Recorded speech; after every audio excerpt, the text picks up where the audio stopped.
അധ്യാപകനെന്താ പഠിപ്പിക്കലാണ്. September 5 wedding ആനിവേഴ്സറിയുടെ കാര്യമായിട്ട് അവര് പറയണത്. സെപ്റ്റംബർ 5 അധ്യാപക ദിനത്തിന്റെ എന്നാണ് ഏറ്റവും വലിയ തെറ്റ് എന്റെ അച്ഛൻ ചെയ്തത്.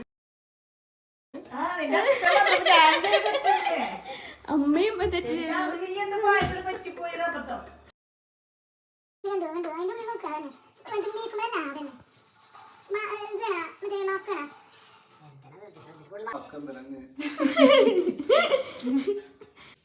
കൊല്ലത്തിന് 20 വർഷമായി. 2004 കൊല്ലം കൊണ്ട് ഞാൻ എത്രമാത്രം മാറണം. ഞാൻ എന്താ 10-20 കൊല്ലം കൊണ്ട് ഞാൻ